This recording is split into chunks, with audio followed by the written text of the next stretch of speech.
grimace nécessaire où je veux me contraindre pour ménager un père dont j'ai besoin et me mettre à couvert du côté des hommes de 100 fâcheuses aventures qui pourraient m'arriver. Je veux bien, Sganarelle, t'en faire confidence, et je suis bien aise d'avoir un témoin du fond de mon âme. Non, quel homme, quel homme, quel homme! Il n'y a plus d'honte maintenant à cela. L'hypocrisie est un vice à la mode, et tous les vices à la mode passent pour vertu. Le personnage d'homme de bien est le meilleur de tous les personnages qu'on puisse jouer aujourd'hui. Et la profession d'hypocrite a de merveilleux avantages. C'est un art de qui l'imposture est toujours respectée. Et quoi qu'on la découvre, on n'ose rien dire contre elle. Tous les autres vices des hommes sont exposés à la censure et chacun a la liberté de les attaquer hautement. Mais l'hypocrisie est un vice privilégié qui de sa main ferme la bouche à tout le monde et jouit en repos d'une impunité souveraine. On a beau savoir leurs intrigues et les connaître pour ce qu'ils sont, ils ne laissent pas pour cela d'être en crédit parmi les gens. Et quelques baissements de tête, un soupir mortifié, 2 roulements d'yeux, et rachètent tout ce qu'ils peuvent faire. Mais laissons-la, l'hypocrisie, et revenons à nos sujets.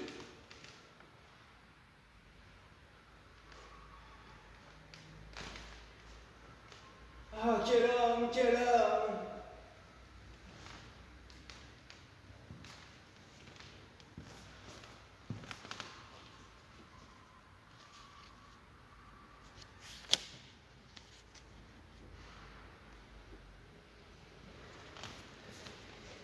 Et s'accommode aux vices de son siècle.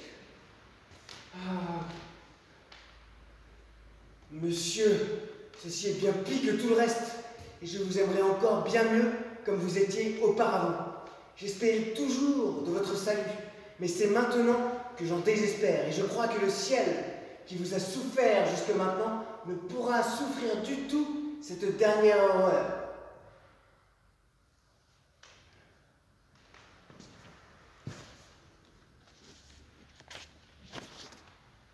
Oh ciel, qu'entends-je ici? Il ne vous manquait plus que d'être hypocrite pour vous achever de tout point. Et voilà le comble des abominations. Monsieur, cette dernière scie m'emporte, et je ne puis m'empêcher de parler. Faites-moi tout ce qu'il vous plaira. Battez-moi, sommez-moi de coups, tuez-moi si vous voulez. Il faut que je décharge mon cœur, et qu'en valet fidèle, je vous dise ce que je dois. Sachez, monsieur, que tant va la cruche à l'eau qu'enfin elle se brise. Et comme dit cet auteur, que je ne connais pas, l'homme est en ce monde ainsi que l'oiseau sur la branche. La branche est attachée à l'arbre. Qui s'attache à l'arbre suit de bons préceptes. Les bons préceptes valent mieux que les belles paroles. Les belles paroles se trouvent à la cour. À la cour sont les courtisans. Les courtisans suivent la mode. La mode vient de la fantaisie. La fantaisie est une faculté de l'âme. L'âme est ce qui nous donne la vie. La vie nous fait penser à la mort. La mort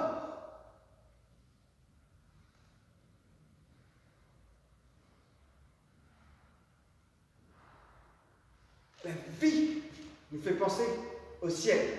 Le ciel est au-dessus de la terre. La terre n'est point la mer. La mer est sujette aux orages. Les orages tourmentent les vaisseaux. Les vaisseaux ont besoin d'un bon pilote.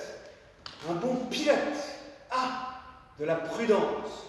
La prudence n'est point dans les jeunes gens. Les jeunes gens doivent obéissance aux vieux. Les vieux aiment les richesses. Les richesses font les riches. Les riches ne sont pas pauvres. Les pauvres ont de la nécessité. La nécessité n'a point de loi. Qui n'a pas de loi vit en bête brute. Et par conséquent, vous serez damnés à tous les diables. Oh, le beau raisonnement. Après cela, si vous ne vous rendez, tant pis pour vous. Enfin, pour finir,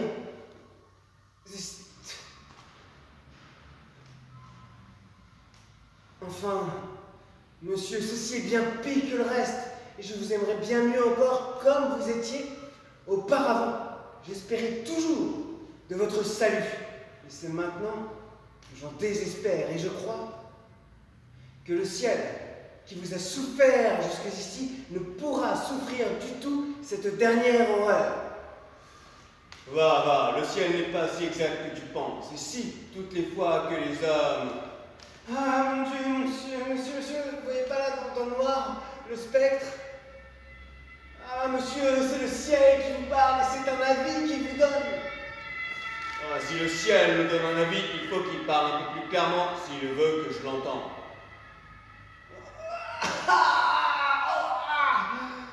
Que sang, un feu invisible me brûle, je n'en puis plus et tout mon corps devient un brasier ardent. Mes gages.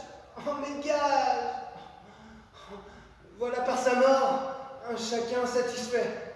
Ciel offensé, loi violée, fille séduite, famille déshonorée, parents outragés, il n'y a que moi seul de malheureux. Mes gages.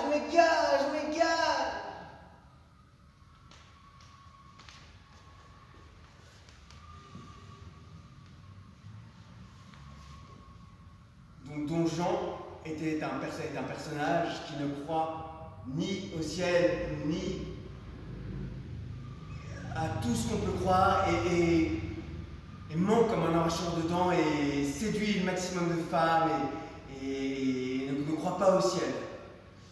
Dans la même acabit, on a Tartuffe, qui est un personnage, un faux dévot, qui séduit une femme mariée. Pour un homme d'église, c'est quand même assez fort. Que le ciel à jamais, par sa toute bonté, et de l'âme et du corps, vous donne la santé, et bénisse vos jours, autant que le désir, le plus humble de ceux que son amour inspire. Je suis fort obligé à ce souhait pieux, mais prenons une chaise, afin d'être un peu mieux. Comment, de votre mal, vous sentez-vous remise? Fort bien, et cette fièvre a bientôt quitté prise. Mes prières n'ont pas le mérite qu'il faut pour avoir attiré cette grâce d'en haut. Mais je n'ai fait au ciel nulle dévote instance qui n'ait eu pour objet votre convalescence. Votre zèle pour moi s'est trop inquiété. On ne peut trop chérir votre chère santé, et pour la rétablir, j'aurais donné la mienne. C'est poussé bien avant la charité chrétienne, et je vous dois beaucoup pour toutes ces bontés. Je fais bien moins pour vous que vous ne méritez.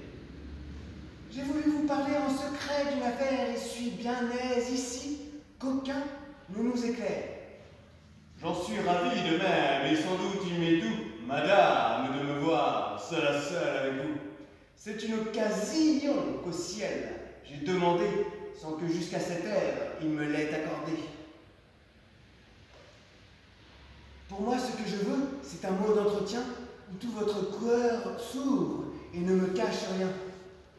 Et je le veux aussi pour grâce singulière que montrer à vos yeux mon âme tout entière et vous faire serment que les bruits que j'ai faits des visites qu'ici reçoivent vos attraits ne sont pas envers vous l'effet d'aucune haine, mais plutôt d'un transport de zèle qui m'entraîne. Je le prends bien aussi, et crois que mon salut vous donne ce souci. Oui, madame, sans doute, et ma ferveur est telle. Ouf, vous me serrez trop. C'est par excès de zèle. Ne vous faire aucun mal, je n'ai jamais été saint, et j'aurais bien plutôt... que fait là votre main? Je tâte votre habit, les torts font les moelleux. Ah, de grâce, laissez, je suis fort chatouilleuse. Mon Dieu, que de ce point, l'ouvrage est merveilleux. On travaille aujourd'hui d'un air miraculeux. Jamais en toute chose on n'a vu si bien faire. Il est vrai, mais parlons un peu de notre affaire. On tient que mon mari veut dégager sa foi et vous donner sa fille. Est-il vrai, dites-moi? Il m'en a dit 2 mots, mais madame, à vrai dire, ce n'est pas le bonheur après quoi je soupire. Et je vois autre part les merveilleux attraits de la félicité qui fait tous mes souhaits. C'est que vous n'aimez rien des choses de la terre. Mon sang ne forme pas un cœur qui soit de pierre. Pour moi, je crois qu'au ciel tendent tous vos soupirs et que rien ici-bas n'arrête vos désirs.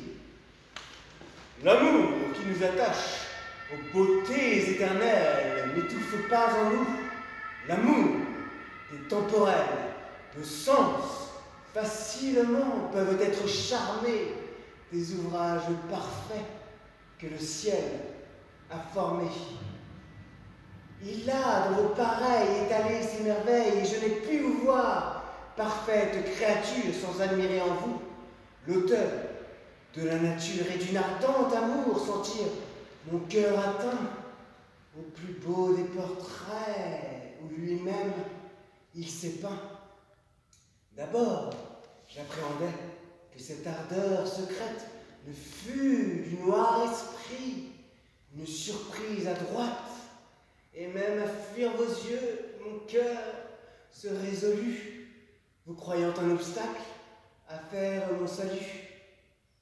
Mais enfin je connus, ô beauté tout aimable, que cette passion peut n'être point coupable, que je puis l'ajuster avec la pudeur et c'est ce qui m'y fait abandonner mon cœur. Ce même, je le confesse, une audace bien grande que d'oser de ce cœur vous adresser l'offrande. Mais j'attends en mes vœux tout de votre bonté et rien des vains efforts de mon infirmité. En vous est mon espoir, mon bien, ma quiétude. De vous dépend ma peine ou ma béatitude. Et je vais être enfin, par votre seul arrêt, heureux, si vous voulez, malheureux, s'il vous plaît. La déclaration est tout à fait galante, mais elle est à vrai dire un peu bien surprenante. N'appréhendez-vous point que je ne sois d'humeur à dire à mon mari cette galante ardeur et que le prompt avis d'un amour de la sorte ne put bien altérer l'amitié qui vous porte? Je sais que vous avez trop de bénignité et que vous ferez grâce à ma témérité, que vous m'excuserez sur l'humaine faiblesse des violents transports d'un amour qui vous blesse et considérerez, en regardant votre air, que l'on n'est pas aveugle et qu'un homme est de chair.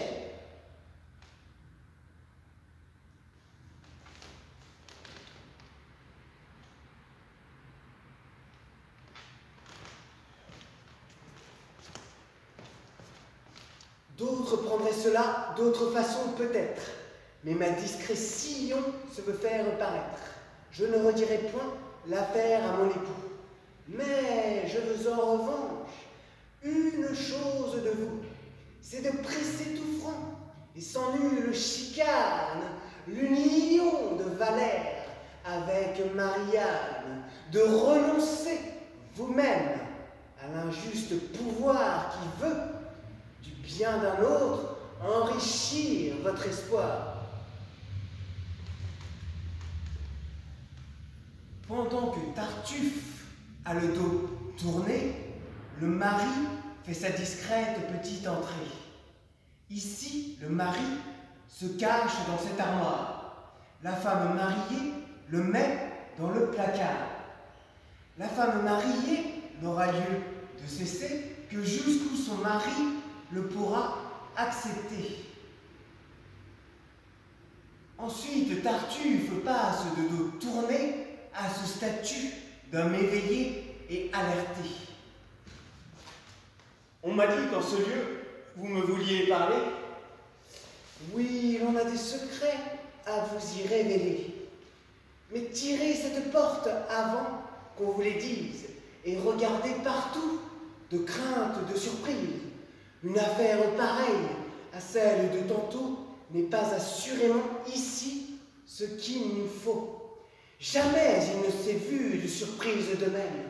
Damis m'a fait pour vous une frayeur extrême, et vous avez bien vu que j'ai fait mes efforts pour rompre son dessein et calmer ses transports. Son trouble, il est bien vrai, m'a si fort possédé que de le démentir, je n'ai pas eu l'idée. Mais par là, grâce au ciel, tout a bien mieux été, et les choses en sont dans plus de sûreté. L'estime où l'on vous tient a dissipé l'orage, et mon mari de vous ne peut prendre d'ombrage. Pour mieux braver l'éclat des mauvais jugements, il veut que nous soyons ensemble à tout moment. Et c'est par où je puis, sans peur d'être blâmé, me trouver ici seul avec vous, enfermé. Et ce qui m'autorise à vous ouvrir un cœur un peu trop prompt peut-être à souffrir votre ardeur. Ce langage à comprendre est assez difficile, madame, et vous parliez tantôt d'un autre style.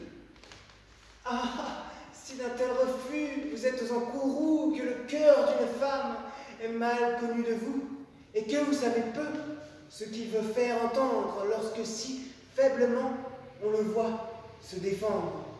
Toujours notre pudeur combat dans ces moments ce qu'on peut nous donner de tendres sentiments.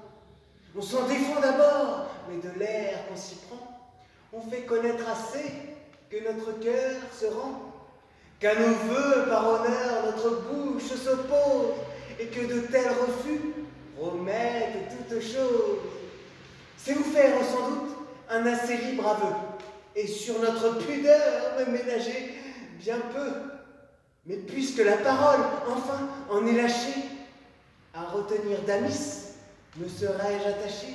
Aurais-je, je vous prie, avec tant de douceur, écouté tout au long l'offre de votre cœur? Aurais-je pris la chose ainsi qu'on m'a vu faire, si l'offre de ce cœur n'eût eu de quoi me plaire?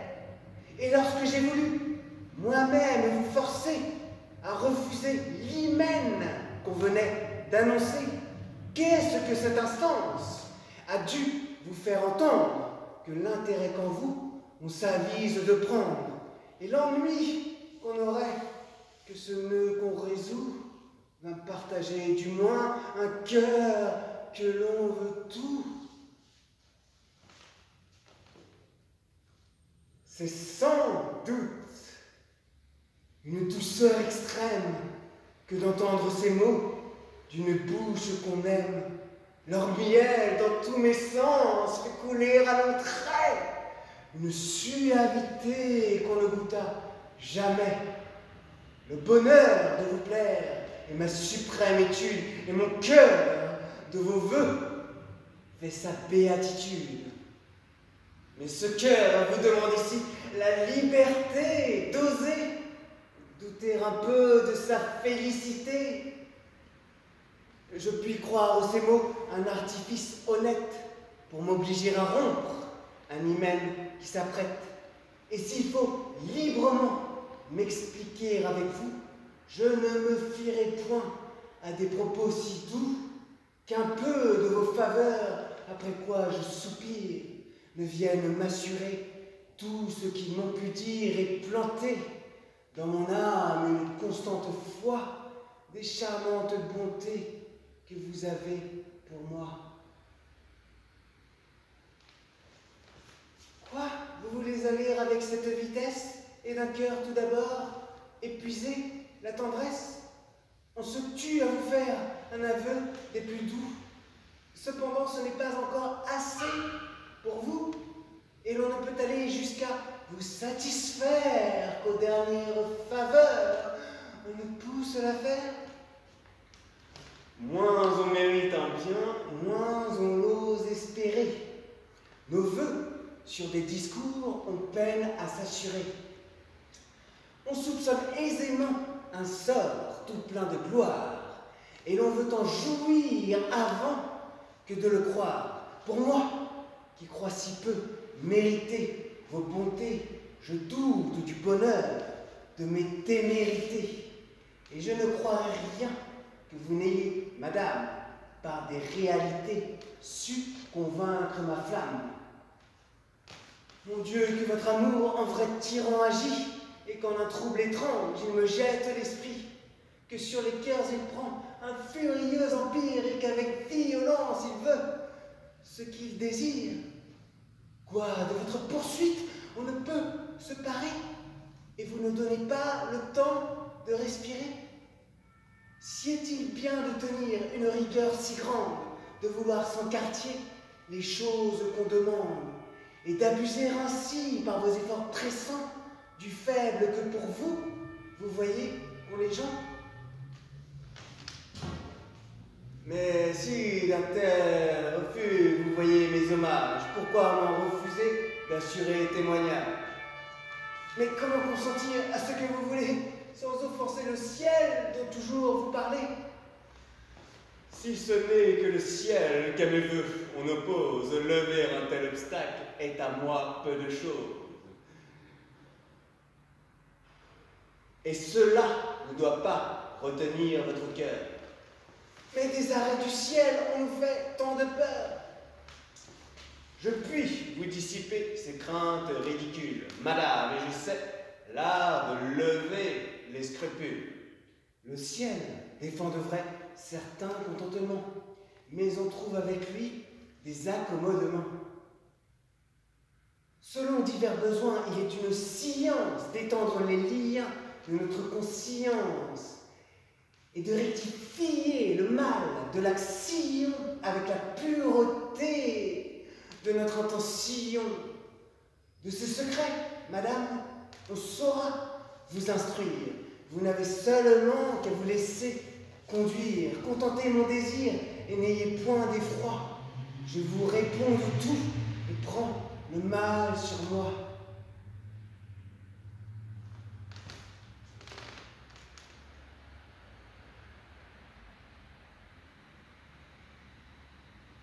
Quoi? Vous voulez aller avec cette vitesse?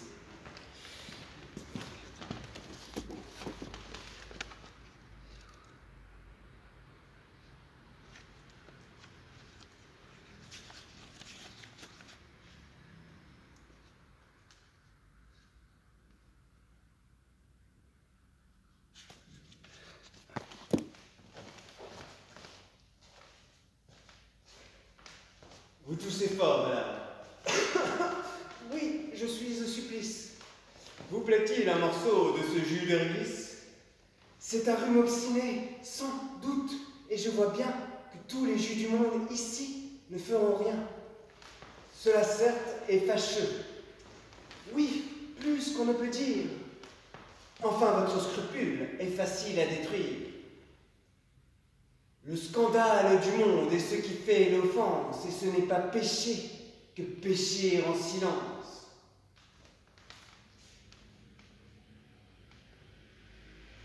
Mais des arrêts du ciel, on nous fait tant de peur. Je puis vous dissiper ces craintes ridicules, madame, et je sais l'art d'arrêter les scrupules.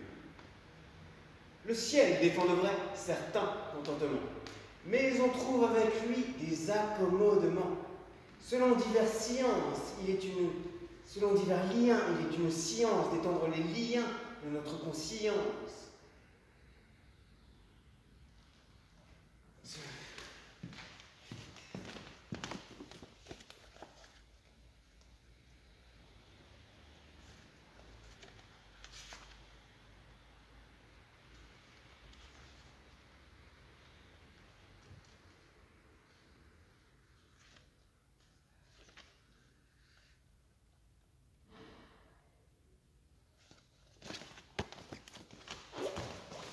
Enfin, je vois qu'il faut se résoudre à céder, qu'il faut que je consente à vous tout accorder, et qu'à moins de cela, je ne dois point prétendre qu'on puisse être content et qu'on veuille se rendre.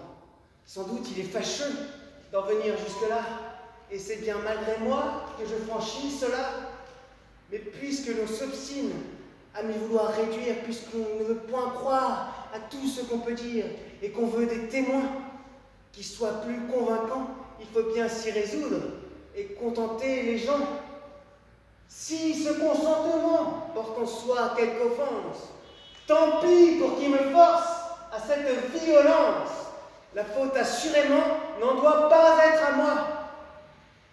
Oui, madame, on s'en charge, et la chose de soi. Ouvrez un peu la porte et voyez, je vous prie, si mon mari n'est point dans cette galerie. Qu'est-il besoin pour lui du soin que vous prenez? C'est un homme entre nous. À mener par le nez. De tous nos entretiens, il est pour faire gloire, et je l'ai mis au point de voir tout sans rien croire. Et n'importe, sortez, je vous prie, un moment, et partout là-dehors, voyez exactement.